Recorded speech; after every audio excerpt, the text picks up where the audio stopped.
ঝগড়াটা দুজনের মধ্যে ঝগড়া লেগেই থাকতো। তিতির আর তার ছোট ভাই টুম্পা। বাড়ির বড়রা এ নিয়ে খুবই বিরক্ত। সকাল থেকে রাত যতক্ষণ তারা একসঙ্গে থাকে, ঝগড়া থামতেই চায় না। আজও সেই একই দৃশ্য। তিতির রং তুলির বক্স নিয়ে তার আঁকা শেষ করার চেষ্টা করছিল, হঠাৎ টুম্পা এসে বলল, এই রংটা আমায় দে। তিতির বলল, না, এটা আমার প্রিয় রং, আমি আগে আঁকবো। টুম্পা তখন রং কেড়ে নিয়ে বলল, আমি ছোট, তাই আমাকে আগে দে। তিতির রেগে গিয়ে চিৎকার শুরু করলো, আর টুম্পা ততোধিক জোরে চিৎকার দিল। বাড়ির সবাই এসে ভয় পেয়ে গেল, কি হলো আবার। মা বললেন, তোমরা দুজন কি একটু শান্ত থাকতে পারবে না?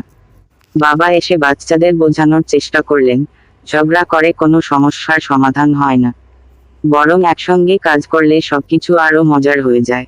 তিতির একটু চুপ করলো, ভাবলো, বাবার কথা সত্যি।